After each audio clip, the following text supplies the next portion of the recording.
Welcome to Synchronize Swatches, your twice-monthly dose of coolness. I'm your host, Chip Johnson. I'm the other guy, Chris Gregory. Every other week, we watch an episode of the cult classic 1990 sitcom Parker Lewis Can't Lose, and then we record ourselves talking about it. It's time for Operation Record the Podcast. Are you ready?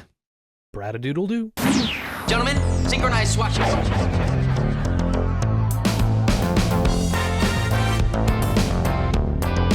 Not a problem.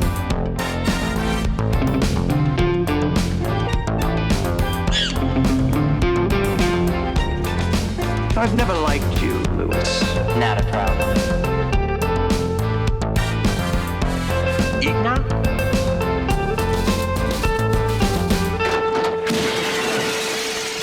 Clean out your locker, you're finished. What have you been doing as an extracurricular activity these days, Chip?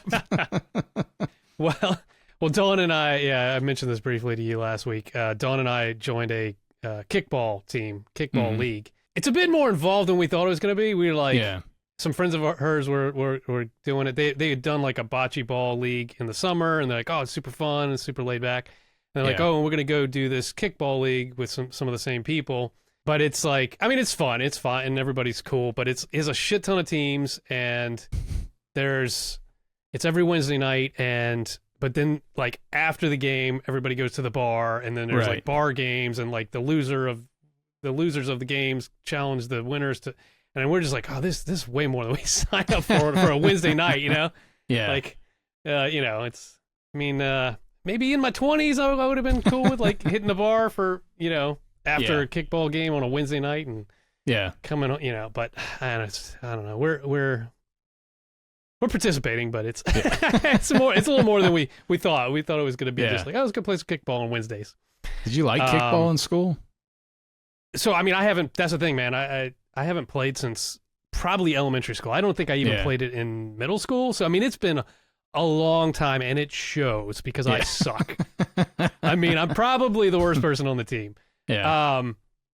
And I mean, I can catch pretty decent. But man, I cannot kick worth a shit. Like, I mean, it's like I have no control over the ball. Like it goes in a different direction every fucking time, and I always pop it up. Like, I can't keep it low. You're getting under it, man. You're getting under it. Yeah, I know, and no matter So, I mean, honestly, I need to buy a kickball and go out in the fucking park and just, like, drill. Like, like, because, good dude, it's, I'm kind of embarrassed. So, I mean, like, you probably haven't played since school, right? When's the last time you played kickball? I'm trying to remember. I don't think I've played an organized game as an adult, but it's probably been since middle or high school, Yeah. But even just kicking a kickball, just not even playing in a game. Yeah, you're right. I mean, it's not as easy as it looks or as I remember being, But, because you end up springing it in the wrong direction or whatever. And like, do they put spin on the ball when they throw it and stuff? A couple of the guys do, Yeah, assholes. That's the worst. Yeah. But it's, I mean, even without that, I'm struggling. I did softball a couple years ago. Like it was a co-ed softball league, but that was fun. It was the same kind of thing where you get together and play, and then after the game you go to a bar with. Yeah. I never went to the bar because it was on Sunday and it was on the other side of the water, so I was already driving 45 minutes to get there. I'm like, I'm not gonna get sloshy at the fucking bar and then drive home. Exactly. That's kind of the same with us too. Like, because most of the people there, I mean, it's in Venice, and most people live pretty close by. Yeah. We're driving a half hour out to Venice from where we live, so it's like, and like, okay, we could Uber, so we could drink more, but then, I mean, you're talking like $40-$50 each trip, so that's like, 2 ways, to go out there, like $100 on a Wednesday night just for transportation. I was like, oh man, I can't do that, man. Yeah. We already paid to be part of the league and all that, and then you're paying for drinks. It's just like, man, that's an expensive fucking Wednesday night, Yeah. It's an expensive Saturday night, but it's an expensive Wednesday night. So, but yeah, like, so we skipped out on the bar last week, but it's like, oh, we'll hit the bar this week and just have like one, hang for one drink, and then. Yeah. What's the team name? Kicks and Giggles. That's a good one. Kicks and Giggles. But yeah, it's interesting. We've only been to what, 3 games so far, and I guess no, tonight's the 3rd game. We did like a little orientation week, and then we've done 2 games, and then tonight is the 3rd game. Yeah. Runs until like I think just before Thanksgiving or something. Oh, okay, that's cool. Yeah. Oh yeah, but you were asking like, I'm being left-handed. I'm left goofy-footed as well, I guess is the term. Is that the term? I've never heard that before. Well, yeah, for skating. Like, yeah, goofy-footed. You never heard of that? No, I haven't, no. Yeah, like surfing, skating, like if you push with your left foot instead of pushing with your right, okay. You're goofy-footed. Okay. So you're riding a skateboard or surfboard backwards from regular-footed people. Typical. Just call them typical. Yeah. All right. Yeah, left-handers get a stigma, man. Like, you know what? You can't get away from it. You only have yourselves to blame. No. If you just let them hit you on the left hand with a ruler when you were a kid, learn how to write correctly. Just because we made a deal with the devil, doesn't mean that's a great place cursed for the rest of our life. Great place to cut to the episode.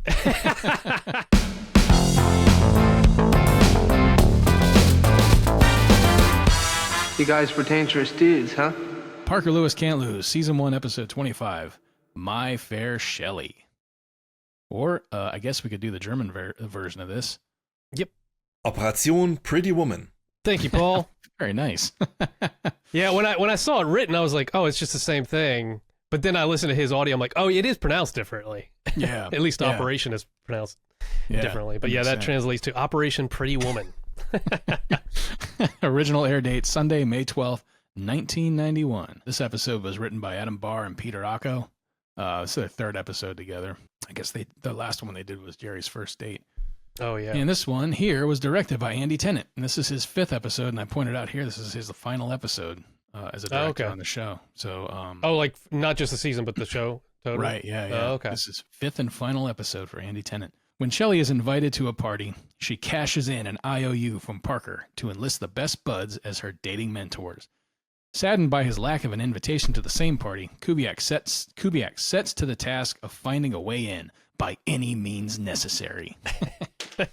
Any means necessary. Yeah. So for our opening credits gag here, each of these sequences shows one of the buds picking up a date at the front door. Parker's date accepts and then discards a bouquet of roses and a heart-shaped box of chocolates from him before she snatches him up, tilts him over into a... I put VJ... I meant to say VJ Day style kiss here. the sailor that tilted the lady over. Oh, okay. I was wondering what that was. I was like, it makes no fucking sense jockey, if I leave. Like MTV VJ kiss. Yeah. I was like, well, I'm missing this reference. yeah, exactly. It's a gotcha. Yeah, the famous World War II picture or whatever. Yeah. So she dips him into a kiss, and then we see Mikey. His date answers the door and accepts the roses from him. And then another date comes to the door and accepts the chocolates, and then the throuple walks away. And my note here was, how many threesomes do you think Mikey's been in? Because there's numerous times they show him with multiple women. Yeah, at least 2 in this episode that we know. Yes, exactly. God. Man. So Coob's date opens the door to find him with an eviscerated candy box and chocolate smeared across his face. And a dead ass flower bouquet. I don't know if you noticed the bouquet of flowers he had. They're all fucking dead. Yeah, just like I didn't stems. see that. Yeah, it's ridiculous. So finally, we see Jerry's date answer the door, and she steps outside, and then he promptly passes out because he learned nothing from his date with what's her name there, Mel. Yeah, exactly. So we're in the hallway of Santo Domingo now, and faux Jenny Garth leads a group of Vogue types down the hallway. Occasionally, though more frequently than I would have expected, actually slapping invitations onto the wrists of their fellow students. True. And they're like, true. They're like. I think she would have been a little more selective. Yeah, I mean, she's inviting everybody. Yeah, I know. Almost everybody. Almost everybody. Yeah, one big exception. So they're like slap bracelets that say invitation on them, and she's slapping them onto people's wrists. So in VO, Parker introduces us to the richest girl in school, Melinda Harris, and this is played by Brooke. I guess it's Thies. Is that's how probably, I read it? Yeah, Thies or Thies. She, most famously for me, played Debbie in A Nightmare on Elm Street 4, The Dream Master, and she was the one that got turned into a cockroach. Did you ever see? You ever seen The Dream Master? I've seen it, but it's just not. It's been a while. Yeah. Yeah, it's a great scene. And I see your note here. She reprised this role for the Fat Boys music video, Are You Ready for Freddy, in 1988. And we actually, Dawn and I were watching something the other day that actually referenced that Fat Boys video. We're like, really? Oh, shit, we forgot about that video. Yeah, that's hilarious, man. And again, in the 2020 short film, Stop the Nightmare. And she also Stop the Nightmare. Oh, hashtag. Oh, yeah. I haven't seen that. I don't know what that is. Maybe a fan film or something, maybe? Maybe, yeah. Yeah. And she played Wendy Lubbock in Just the 10 of Us, 47 episodes. Yeah. Apparently, if you aren't invited to one of these parties, Parker tells us, you might as well stay home and watch the Weather Channel all day. Parker tells us that he thinks that she's a snob, just as she slaps an invitation onto his wrist, after which he revises his description. She's a nice snob. Which is probably why she's inviting everybody. Exactly, yeah. She just appears to be a snob, but she's actually really cool. Yeah, she's actually very nice. So further down the hall, Kubiac stands with both of his wrists extended. Well, Melinda just waves him away. Yeah, he's holding it like he's waiting to be arrested. He's holding his wrists out like upside down, like he's waiting to be cuffed or something. But, there's a common theme here, like in episodes of Kubiac being unpopular. Yeah. But he's a jock, right? So according to 80s high school law, aren't they all supposed to be popular? I don't get why they keep downplaying his, like he's not popular. Yeah. No, I don't know why. I don't know. I don't know if it's just because he's so big and such an oaf compared to everybody else, or he's a monster. He's a fucking monster. Yeah. It's like with him being dumb sometimes, it's just whatever services the story, I guess, you know. I just wanted to point out it violates 80s high school law. Agree. Make a note of it. So she approaches Shelly at her locker, and after consulting the other snobs who may or may not be nice, we're not sure. Yeah. She shrugs and gives Shelly an invite. She tells her that she'll. This isn't very nice, but she. No, this is She tells her that she'll understand if she can't find a date, and I just wrote asshole. But Shelly says she already has a date, and the snobs have a laugh. And Melinda tells Shelly she is looking forward to meeting the guy, which is presumptive. Yeah. And then they walk away. So Shelly grabs the first person who walks by, Santo Domingo Kramer, I described him as. That's a great description. And slams him against this locker, demanding to know if he wants to go to the party. And he's confused and frightened, and he stammers something about a dermabrasion appointment, and he skedaddles out of there. Yeah, my note was just, total Kramer vibes with that guy. He's a cross between like some rockabilly dude and Kramer. Yeah. He looks like a greaser, but he's got his hair is fluffy, and standing up. And his mannerisms are dead on Michael Richards. Absolutely. So Shelly turns in the hallway, and all the other male students run for their lives. And at this point, Miss Musso and Frank round the corner, and Miss Musso is telling Frank that she feels sorry for the youth who are a, quote, slave to today's dating scene. And this was before dating apps, I might point out here. Yes. Frank suggests that life must be serene for a single woman in her 20s, and Miss Musso tells him to shut up. It's the second time he's done that. Yeah, I know. It's such a great delivery by Taj, man. He's so good at doing that, just, stumbling over himself and like trying to correct himself. Yeah. He's like borderline. Oh, man. So we cut from that to Mondo Video. And Marty Lewis is explaining to Parker and Shelly that in an attempt to be more socially conscious to their customers who are parents, he is working through various films for rent, cataloging the acts of violence. He's like sitting there with a pad of paper. The film is playing in front of him. You can hear the soundtrack, which is just nothing but gore and murder. And he's just like making little tick marks every time something terrible happens. But in typical 80s dad fashion, he's enjoying this a little bit. He's enjoying this little bit of the old ultra-violence. Yes. Marveling at the mayhem on the screen and laughing. Yeah, it's great. And there's a great little bit of social commentary here, too, because Marty says, hey, kids, we're up to 87. And Parker comments that, oh, the opening credits are almost over. Yeah, that's right. I like too that like when he's watching it, you can hear somebody on the screen go, "I'll be back." I know, total Schwarzenegger-esque voice. It's not, it's not an actual bite from Schwarzenegger, but it's somebody trying to be Schwarzenegger saying, "I'll be back." Yeah. It's great. So Shelly pulls Parker to the side. Remember 5 years ago? Mom and Dad went to Colorado, and you were in the garage, and you dropped the ladder and it smashed the hood of Dad's car, and I ended up taking the rap. Remember, it was the worst moment of my life. No, not really. Well, maybe this will refresh your memory. Organ music rises as Shelly produces the handwritten I.O.U. that Parker gave her at the time. And I went ahead and paused it so I could read it. Yeah. It says, I, Parker Lewis, do hereby swear that I will grant one Shelly Lewis, party of the first part, any one request that she may deem necessary, as long as she doesn't tell Dad about the car. There's actually another word after car, but I couldn't make it out. So I just left it off. So Shelly says she's calling in the coupon. She demands his help. Parker protests, claiming that he was unsophisticated when he gave her the I.O.U. The music stops, and Shelly says, okay. And then she goes back over to Marty. Just as she's about to tap him on the shoulder, though, Parker grabs her hand and says, I'll do it! Yeah, I mean, this is a classic Parker Lewis gag with the wind whipping up, the lighting change, the freaking organ music, the freaking, like, screams, disembodied screams and shit. Like, it's just great. It's this is the pinnacle of, like, what I love a Parker Lewis gag to be. Yeah. It's such a great scene. And going back now, reading what you wrote down, like how you transcribed the note.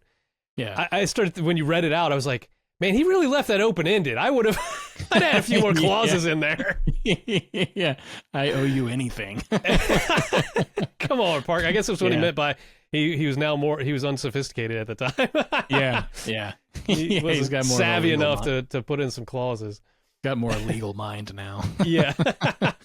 I love when she goes over there to talk to Marty, too, because the music switches to, like, lullaby music or some shit, and she's like, oh, daddy.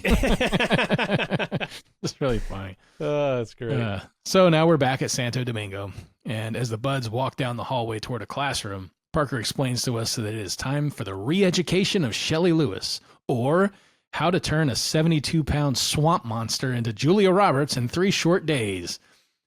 And Shelly's slouching on a couch in a room when they walk in. She tells Gumby he's late. I love this too, because like she calls him Gumby, and then they turn and form a huddle. And Mikey suggests that they ditch her. And Jerry says his uncle has a truck, I think is what he says. Yes, that's exactly what he says. Yeah. And then Parker just agrees. Yeah. And Parker just agrees. And they start telling you, like, they walk in the room. She calls him Gumby, and they're like, fuck this shit. Yeah, they came up pretty easy. But then Shelly whips out the I.O.U., so that convinces them to stay, and they begin her training. She's seated across from Mikey on the couch, and I think they're filming her, right? Aren't they? Yeah, they've got a video camera going, I guess, They're to analyze. always filming everything. Always got to go back and analyze the tape. So she's seated there talking to Mikey, and he asks her about her favorite music, and she says, Madonna. This is basically like 1991 personified musically. Totally. Now, she says, Madonna, Vanilla Ice, Concrete Blonde, Faith No More, and Faster Pussycat. But she hates speed metal. And then Parker appears and whispers something in her ear, and she's taken aback. She's like, why should I care what he likes? I know her delivery's great. Yeah, she's just completely taken aback by that. But he tells her conversation is a two-way street. So then we move on to phase 2, which is charm training. So naturally, Jerry is our man. He asks her what she thought of Dances with Wolves, and I love that she just goes, lame. Yeah. That's another great delivery. Parker appears behind Jerry with these cue cards reading, I found it somewhat long, but often brilliant. What did you think? But then she says, like I really care. Yeah, I know. So hours pass as we can see this clock outside just spinning, and the buds stumble out into the hallway. Mikey says the only thing Shelly has learned is not to eat soup with a fork. Yeah, he says it's like been 2 days. All she's learned. Yeah, all she's learned is how not to eat soup with a fork. They're all ready to call it at this point. Parker suggests he might just let Shelly tell their dad about the car, wondering how bad it could be. This is like my favorite shot, my favorite scene in this episode, I think. Yeah. Because they cut to Mr. Lewis, and it's just like straight ahead. Yeah. And he's holding or standing beside this damaged fender. Yes. And he's growing more and more irate as he berates a shrunken Parker. Yeah, he says he lies awake on countless nights wondering what happened to the buckled metal on his car. But it goes beyond this, Parker. It's the disappointment in you. Shelly, have your way with him.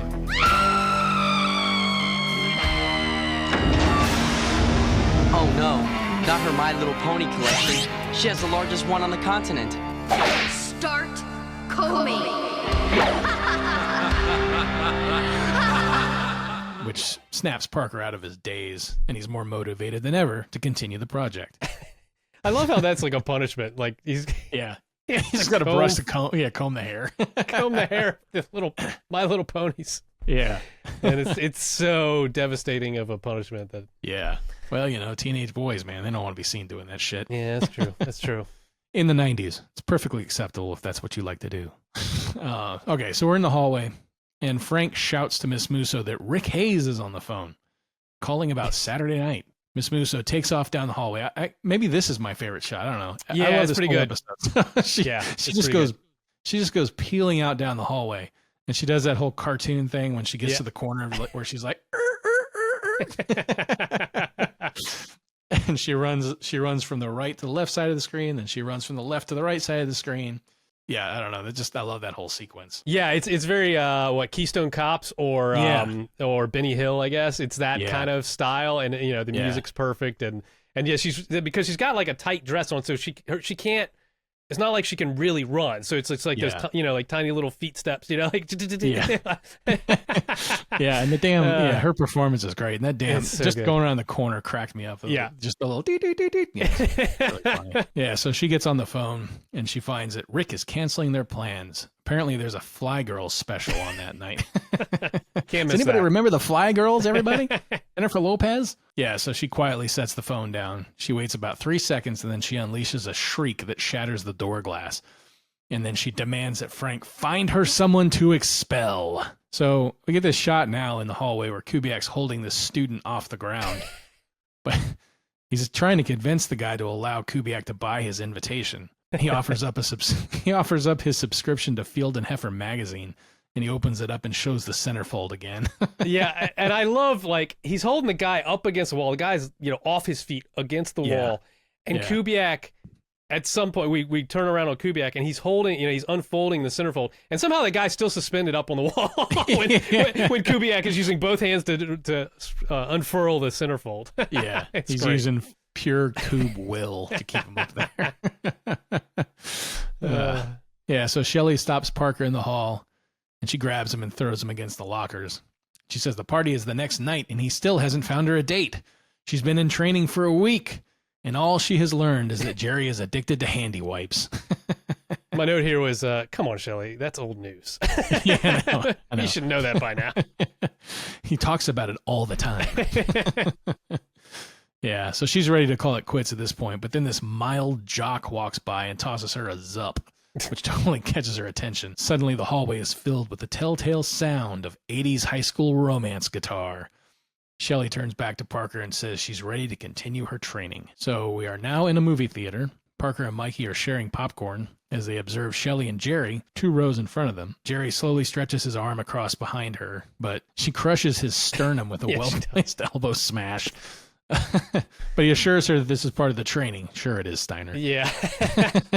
And we see how you're looking at her. So she consents at that point. And then we're in the front seat of a car. Jerry's saying goodnight to Shelly after their date, and he's got a steering wheel in front of him, so it looks like they're in a car, which we'll find out in a second what the truth is. Yeah. She tells Jerry she had a wonderful evening, and he assures her that her real date will go great. And he slowly starts to lean in for a kiss, which she points out would happen at this point in the date. But I guess she asks him if that's what would happen or something like that. Yeah. He confirms that, and then she pulls back, and they both agree that this isn't a real date. It's kind of funny when she pulls back too, because we get that drawbridge sound again. Yes. And she does the performance there is really good too. Yeah. So we pull out to see that they're actually in the back seat of a car, and Parker and Mikey are up front. And I guess that's Los Angeles in the background, you know. Yeah. I don't know if it's actually Los Angeles or if it's just like, you know, a matte painting or some shit. I think it's a matte painting of like, you know, LA, like a typical matte painting of LA. Yeah. That would be funny if they staged that shot there in an actual, you know, like on, you know, out in the field or whatever, just for that one fucking 2 minute. On location. On location for 2 minutes. Just to get that shot. Yeah. At that time of day. Yeah. So we're back in Musso's office. She's in her office thumbing through her Rolodex, calling men. And she picks up the phone and asks for Bruce. And Bruce apparently died because she's like, "Oh, I'm so sorry. How did it happen?" And then on the phone we hear the typical Peanuts voice, like blah blah blah blah, steamroller, blah blah blah blah.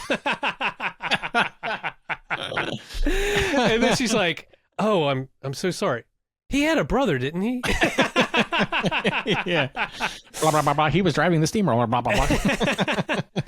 Oh, God. I didn't hear the steamroller part. That's funny, but not unexpected. How many shows that aren't cartoons reference or show steamrollers? Yeah, how many other shows do that? I know. None. This is at least the second time we've seen or referenced the steamroller. It's ridiculous. It's just a living cartoon, this show. Yeah. It's so good. All right, so we're back in the hallway of Santo Domingo, and Koob is lying on the floor like a 6-year-old, creating his own version of an invitation with construction paper, markers, and crayons. So we're back in Dum Dum Koob mode in this episode. And I didn't put a note here, but the last rewatch, like right before we got on, I watched it one more time. I paused it and tried to look, but like, so he's got all that shit spread out that you explained. But in the very front of that pile, I swear, there's a fucking brain. Like I can't. It's like, even when I paused it though, I mean the quality's so bad I can't really tell. But I'm like, it kind of looks like a fucking brain. I'm like, why does he have a brain sitting out there with all his art supplies? Yeah, I know what you're talking about. I couldn't tell. I thought it was like a loaf of bread or something, but I wasn't sure. Maybe. Yeah, but it's very gray though. Like maybe it was a brain. Maybe it was the fucking monkey brain. Yeah, I was wondering, like, because I mean, he did have that, you know, I love brains bib on that one time when they were stealing them. Like, I don't know, who knows. Who knows what that was, but I finally got that brain. I paused it and was like, analyze, but I can't tell if it's a brain or not. But yeah, it's Koob's brain. He's got it on the floor. Yeah, but it's a great scene because he's laying on the floor like a kid, like you know, I think kicking his feet, like making us got his feet kicked up and everything. So Jerry intercepts Parker and Mikey in the hallway, and he claims there's a quote rogue available male approaching. Shelly is also in the hallway as Brad comes. This is our mid dude from earlier. Brad comes around the corner, and he's played by Jonathan Ward. Let's see what his credits include. Well, there's one I know him from. I was gonna say there's only one here that matters. There's only one here that matters. Mac and Me. He was the older brother in Mac and Me. Yep. Now I also see you have one here, Beans Baxter in The New Adventures of Beans Baxter. I've never heard of that. I've actually heard of that, and it rings a bell. And I'm like, hearing that, like, I'm like, I want to go look that up because I feel like that is something I watched as a kid. Yeah, Beans Baxter really rings a bell, and I can't remember what that was. I got to go look. Yeah, but yeah, Mac and Me. That's all you need. Yeah, that's the important one. Yeah. Sirens are wailing in the hallway as Brad approaches Shelly. He says hi to her, and she's frozen. She's just standing there going, humana, humana, humana, humana, humana. It's so fucking funny. And the buds see this, and they take action.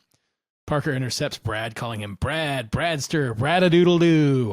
And then, in the meantime, Mikey and Jerry go and they sneak back there. They lift Shelly up off the floor and relocate her to Brad. And the whole time, she's still going, humana, humana, humana, humana. Yes. So they set her down, and Brad asks her, what's up? And she says nothing. And then we see Parker sneak behind him, and he's holding cue cards again above Brad's head. And her read of this is great. She reads it in a very monotone voice. Hey, Brad. Saw you at practice yesterday. Looking good. You're looking pretty good yourself. Listen, if you don't have any plans, would you like to go to Melinda's party with me? Yes! Yes, yes, yes! Yes!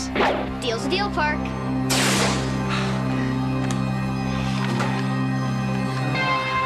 Mission accomplished. Shelly's got the date, and I've got the coupon. Shelly turns over the coupon to Parker, who hands it to Jerry, who runs it through the shredder in his jacket. And then Parker calls this a classic win-win situation where everyone is happy. He and Mikey walk off while Jerry hangs back, staring longingly down the hallway toward the Bradster, Bradadoodle-Doo, and Shelly. He says, "Be good to her," as we fade to commercial. Yeah, I didn't have the note in here, but like when Parker came up to Brad, he's like, Brad, the Bradster, Bradadoodle-Doo. He's like, cut it out, Parker. I hate that bit. Yeah, because he's doing what Rob Schneider, right? Yeah, it might even predate that, but yeah, it's that thing. Yeah, the copy guy. Yeah, that's why I added it throughout the rest of my notes here. Yeah, it's like, oh yeah, you don't like it? Fuck you. You were in Mac and me. Shut up. Yeah, exactly. Oh God. So once we come back from commercial, we're at Melinda's house, and it's time to party. This reminded me, this whole sequence, for whatever reason, reminded me of House Party, that movie. Yes. House Party. Probably because of all the early 90s stuff going on there. So Parker tells us party time has arrived, and Operation Pretty Woman appears to have been a success. Brad and Shelly enter the party. Melinda allows other guests in as Coob approaches the door and whips out his homemade slap bracelet invitation. And she tells him, "Nice try, Coob," and then closes the door in his face. And then he turns the camera, he pulls a ski mask on, says, "Coob, sneak in like wind." Yeah, you're talking about the house, like it really reminding you of House Party. Definitely, as far as a lot of stuff going on. The exterior of the house, though, reminded me a lot of the house in Weird Science.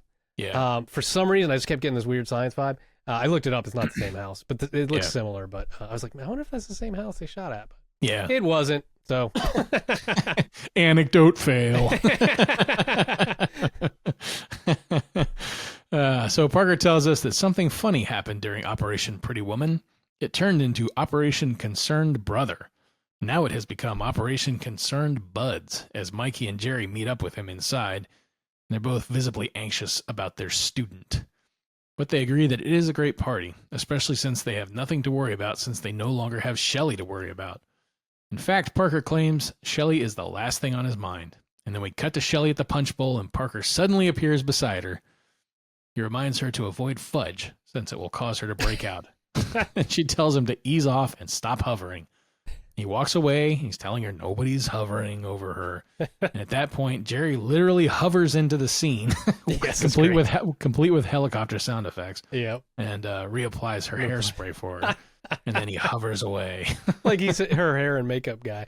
Yeah. My note here, though, is like, I love Parker's line because she's like, "Stop hovering." He's like, "Switch to unleaded." He's like, "Nobody's hovering." Switch to unleaded. I like that. Silly. Oh, God. So we're back in Miss Musso's office. I found this scene a little confusing, so maybe you can help me out with this.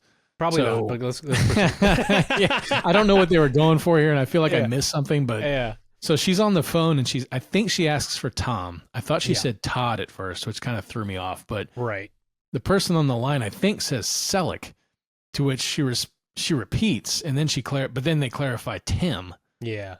And that's why I said I may need a little help with the scene. Yeah, so it's a little odd. I felt like the joke was that she thought she had Tom Selleck's number. Right. And it turned out to be Tim Selleck.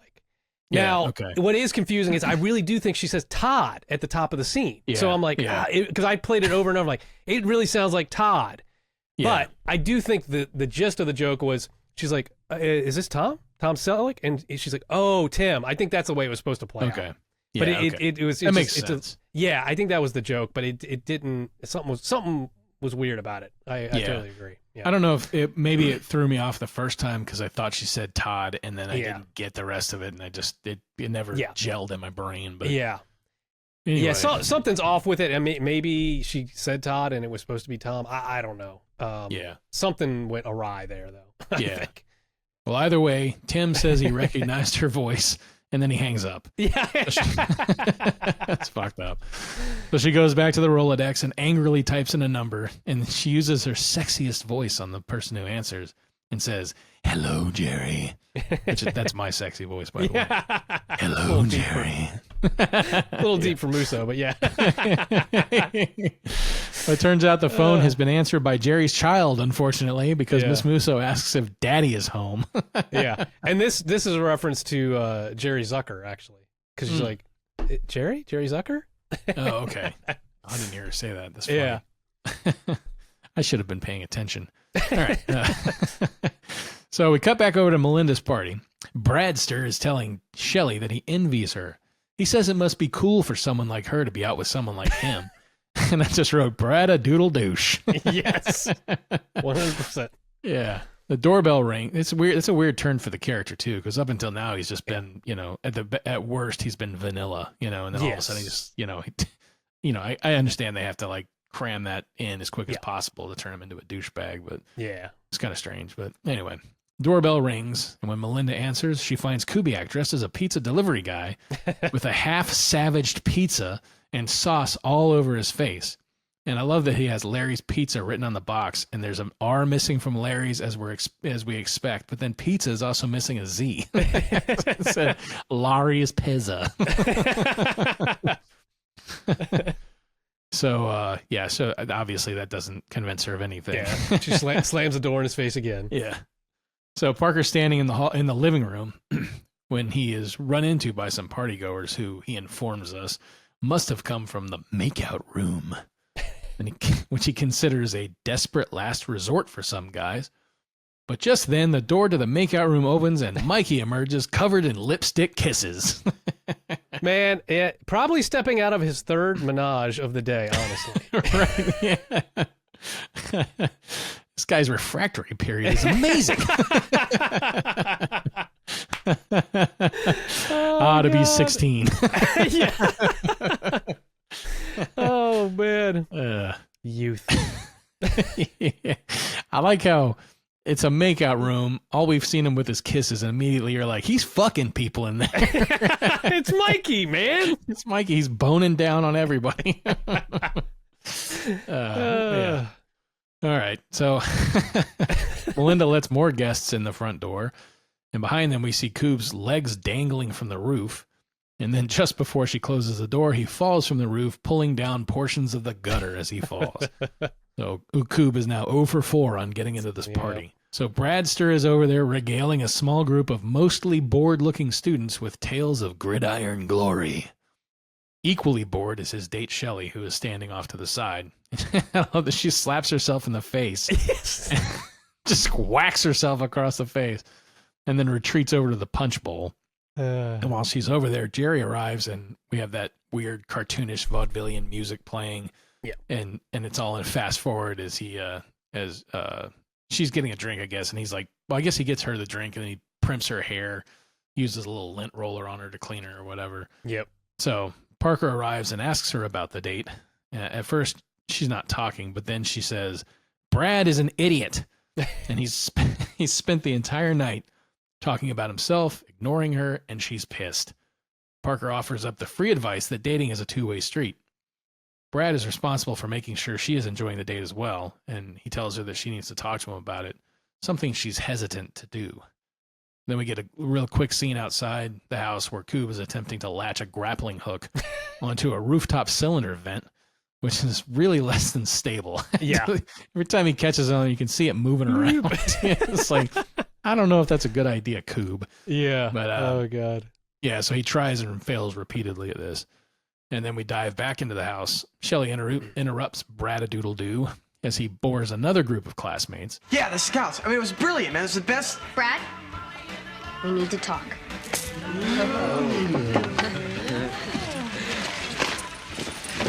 Listen, I just feel like every time I try to say something, you ignore me. And then when I think I do have your attention, I don't know, you make me feel kind of stupid. Is it just me or are we not connecting? Yo, vacancy in makeout land. Creepazoid. Yeah, total creepazoid. He tries to lead her over there, but she ducks and avoids his arm. I like how she does that too. Like, yeah. He's just gonna like guide her over there. She's just like whoop and just disappears from the scene and pops back up. So Bradster is frustrated now. I made a note here that he has nice stitching on his jacket. It's kind of an interesting pattern on the side of his coat. Yeah, I feel like it was that style of jacket was around for like 1 year. Like it was like in fashion for like a very slim amount of time, and it might have been 1990. I don't know. Is it like a Scottish thing or something? Or I couldn't tell if it was like. I don't know. No, I think it was just some kind of Just a pattern. I don't know why. I don't know what that stitching's called on the arms, but yeah. So Brad asks her what her deal is, and she says, no deal. She just doesn't feel like making out. Can you believe it? So she just wants to know why they can't talk and hang. She asks why he asked her to the party in the first place, and he says he thought he'd throw one her way. What an asshole. Fucking douche. God. I thought I'd throw one your way. Now let's go fuck around. Elsewhere, Mikey tells Parker there is a storm warning. Shelly and her date are about to hit critical mass.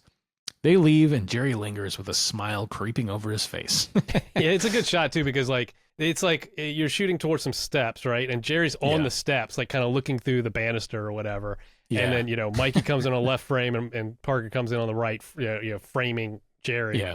And then delivers those lines, and then they leave, and, you know, we're still on Jerry, and he just smiles. It's a cool shot. Jerry's getting his way. So we're back outside very briefly again as Kubiac this time has succeeded in anchoring the grappling hook to the same cylinder vent. Yep. So we'll see how that goes. Then we jump back inside where Shelly tells Brad she has a better idea. She'll have her brother take her home, but Bradster objects. But then Parker arrives and tells him that they will take her home. Shelly tells everyone to stop talking for her, which Jerry then attempts to translate for everyone. Bad timing there, Jerry. Yeah. Parker tells us in VO that Shelly is about to explode. As he starts to count down to explosion, he's caught off guard, though, as Shelly calmly and maturely explains to the Bradster the situation as she sees it. She says that all semester he has seemed like the kind of guy she would want to get to know, someone she would want to spend time with. After tonight, however, he's the kind of guy she wants to get away from. Bradster doesn't like this. No one talks to him that way. She tells him that may be his problem. It's pretty good. And like in his legendary football game, he now has this field all to himself. Parker looks on proud. And then Brad-a-doodle-doo calls her a munchkin, which Jerry takes exception to. But when he steps to the Bradster, he gets shoved to the ground for his troubles. Yeah, and he topples over the couch, too, because, like, Brad is great. Brad grabs him by the face. By the fucking face. And you hear a squishy sound, and he's like, go back to Toontown, and, like, throws him over the fucking couch. I got bad news, Brad. You're in Toontown, man. Yeah. Already there. Yeah. Yeah, it's violent, man. Like, he fucking lays Jerry out. I was like, damn, dude. Yeah, like, Jerry topples over the couch and then, like, springs up on the other side, and everybody, like, rushes to his aid, and he's all, like, holding his head and shit. Yeah. At this point, Parker squares off toe-to-toe with B-Rad. The party stops, and the spaghetti western music can be heard in the background. And we see a tumbleweed roll by between the two of them. And then we get that shot again from season 1, episode 12 of the little cowboy kid being swept up by his pioneer mom or whatever. Yeah, and it's actually, I mean, it's actually lifted exactly. It's that exact scene, like where a couple episodes ago we had a reprise of this idea, but it was shot in that moment. Yeah. But they just lifted it directly from Teacher Teacher. Literally took it out of that shit. Yeah. There have been a couple scenes I've noticed. I've never commented on it, but like as we've gone through the season, there have been a few times where I've seen some things where I'm like, oh, obviously you see that all the time in shows, so it's not unusual. But there have been a couple. Like there was one episode where they showed the shot from the loudspeaker in the hallway, the one where everybody was laughing at Mikey in episode 5 or whatever. But it's like 7 episodes later, it's the same shot. You know? Yeah, exactly. I just love that shot because I loved everybody laughing at him. It was so funny. How's Mama's tub? How's Mama's tub? So we're close in on Parker and Brad's twitching eyes as they size each other up. Even the two people in the makeout room briefly pop their heads out to watch. Yeah, you have 2. It's actually 4. And I assume Mikey will be getting in on that action pretty soon. As soon as he's done helping the buds. God. He's just adding one more every time. All right, I fucked 3 people. Now it's time to fuck 4. You're next, Jerry. All right. So suddenly we hear a rising scream from off screen, and Kubiac swings through the living room window on his grappling hook and lands squarely, but not quite squarely, on Brad-a-doodle-doo, reducing him to a pancake. Yeah, it's great. He comes swooping in, with a freaking Tarzan cry. Yeah. Yeah. Doesn't he, when he lands, doesn't he say, party or some shit like that? Yeah, he's like, party now? Yeah. Yeah, so now we're back in Miss Moose's office again, and she closes her. She's got the phone book open in front of her, and her critical mistake here, as we'll find out, is that she doesn't have what is it, the white page is the one that has residences. Yeah, I'm pretty sure she has the yellow pages because I think so. She's closing her eyes and pointing blindly at something, at a phone number to call. And the one she lands on is Norm's Foams and Fabrics. It's like, you gotta get the white pages, Miss Musso. So she gives up in frustration, and she turns on the TV, but she finds nothing but advertisements for party lines and musical compilations for the heartbroken. She turns off the TV just as her door opens, and it's Frank at the school after hours on the weekend. Which I guess maybe I guess we've determined he lives there. Yeah. In the ceiling is a bat. And the ductwork is a bat. That's all it is. So she pretends to be working at her desk, claiming that a principal's work is never done. Frank tells her that knowing the sacrifices she makes for him and his fellow flamingos, he thought she might enjoy a little Chinese takeout. And she saves face by claiming that she had to cancel her evening plans with Danny due to the high volume of work on her desk. She asks Frank to join her, which he does happily. And I think she starts complaining about a foreign exchange student or something. Yes. Like, oh, come on. She's like, I don't like him. I don't like him. Oh, jeez. So we're back at Melinda's party again. And I presume it's two football players. It's two guys in Letterman jackets dragging Bradster's broken body away. Shelly rubs some salt in the wound by telling him to go long. Yeah. And then Melinda arrives and slaps another invitation bracelet on Shelly. I guess there's a pool party coming up that she wants Shelly to attend. She really is a nice snob. Yes. Parker arrives to compliment Shelly on her behavior and the way she handled herself. He likes this new Shelly and hopes that she does too. She asks what the hell he thought he was going to do with the Bradster, who could polish the furniture with Parker. I wrote here, was he that intimidating, or is Parker just that not physically menacing? Yeah. I think it might be the latter. Yeah, I think so too. Parker says he was acting on instinct, a new brother-sister thing he isn't used to. And I mean, not just in this episode, but I love watching extras trying to dance to non-existent music.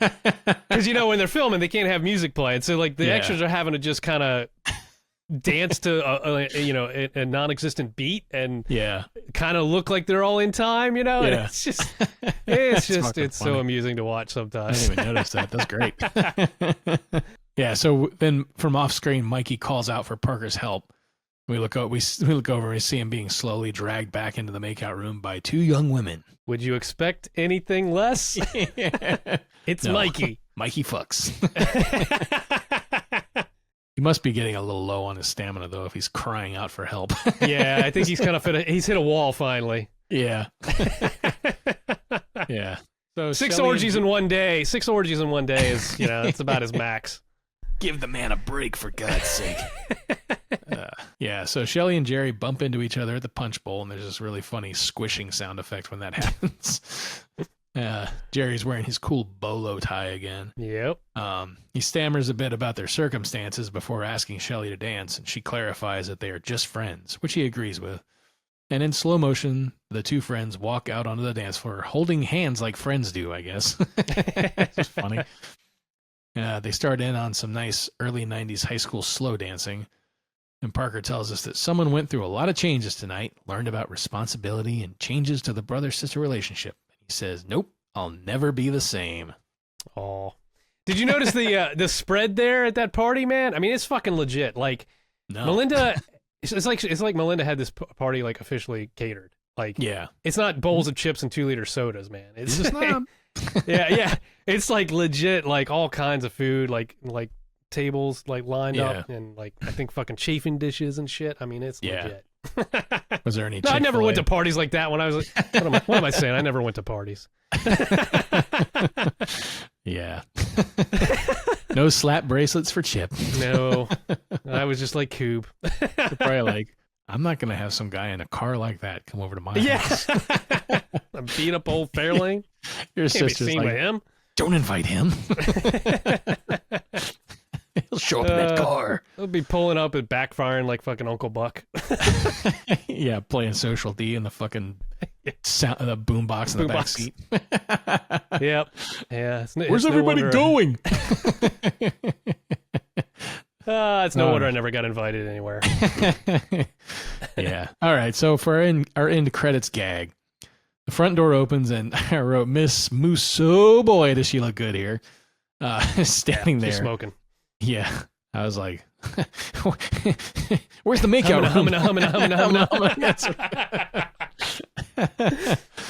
Yeah. So, yeah. Okay. So she's anyway. She's telling us the point of view of the camera. She's telling us we're going to do all of our favorite things: stroll through the park, moonlight walk on the beach. She even brought a blanket for the back seat.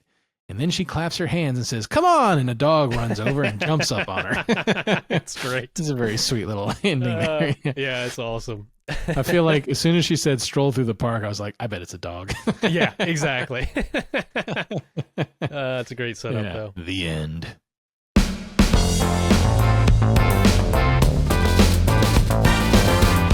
What have you got to say for yourselves? Yeah, that was a fun one. That was a fun one, man. I like that one a lot. Yeah. And it's good to get a good Shelly-centric episode. I mean, we had one before. I guess we had one other kind of Shelly-centric, which was when she was Mikey's secret admirer or whatever. Right. Yeah. But this one was like, I feel like even more focused in on her. It was good. Yeah. Yeah. And it's been a few episodes since she's had, a lot to do, Yeah. I mean, she was at the one where they went to she was on Jerry's first date, for a couple of scenes or whatever. But and she shows in this episode why it would be great to have her in more episodes. It's definitely good showcase of her of Maya Brute's talents for sure. Yeah, it's amazing. Her timing and everything. Yeah. Yeah. Yeah, it was it's a fun high school dance episode too, high school party, kind of thing. Not much going on in the classroom in these most recent episodes I've noticed. No, yeah, they're venturing out We've been at the mall, we've been at college. We've been all over the place. That's true. That is true. Yeah. And I guess because in season 2, that's when they introduced the diner, right? Yeah. And they start having a lot of stuff happen in the diner. But I guess they were just trying to venture out so it's not getting too stale. Yeah. But yeah, it's good, and definitely even though it had a lot of the all the wacky cartoon shit that we love, definitely still had the heart, the brother and sister stuff more so than the Bud stuff here. But still tying it all together. They used a lot of the cast in this one too. Timothy Stack's in here. Coob has a lot to do. Yeah. Frank and Musso both are have a B story. So. Yep, that's true. Yeah, they pretty much covered everybody. I guess pretty much everybody, but Mrs. Lewis, I guess. Yeah, right? She's probably still recovering from running Mondo Video when everybody ditched her on the the Jerry's whatever the first fuck it's called. Yeah. What is it called? Like Video Grace Day or some shit? I can't remember. That's right. Yeah. Video Amnesty Day. Yeah. So she was getting bum rushed by all the fucking deadbeats. And Marty's just like, I'm gonna go to the college, get some brochures for Park. Oh god, that's true. What? I love now that you say that, I love how like his dad was saying, we need help, you can't abandon us, and then he fucking abandons her. She's got it. Yeah. Oh man. Yeah, that little sequence of him getting more and more angry at Parker in his mind, in his little fantasy it's just great. Yeah, I love Marty Lewis, man. More Marty. Yeah, Marty. Yeah, Timothy Stack is great. On the next Synchronize Swatches. Next time, Parker Lewis Can't Lose, Season 1, Episode 26, titled Parker Lewis Can't Win. Don't forget to mention season finale. Oh, this is a season finale. That is true. Can't believe we've already gotten through her first fucking season of this shit. I know. Yeah, we're not quite a year for us as far as recording, because I think we started last October. We started in September. We recorded that last one at the very end of September. The first episode. Oh, so it's been almost a year. Very end of September, yeah. Wow. Okay, so one full season of us reviewing equals 1 year of recording. Oh, that's timed out really well then. Yeah. Not like it fucking matters, but I like how neatly it wraps up. For sure. So, Parker Lewis Can't Win is the title of this episode. Parker has many good days, some mediocre days, but only one worst day. Everything imaginable can go wrong. Everything imaginable that can go wrong does. Even Shelly one-ups Parker. I'm stumbling. Even Shelly one-ups Parker when she plays an embarrassing video of Musso to the entire school instead of the video Parker really made for Musso, portraying her in a good light. In the end, Parker has enough and ditches the rest of his day. Could this be the end of Parker Lewis? Okay. That was terrible. That's... my brain hurts from reading that. My brother's a dead man.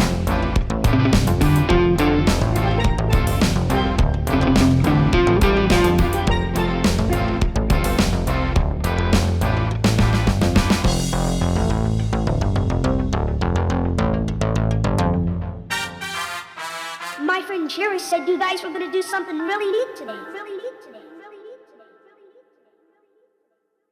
Humming.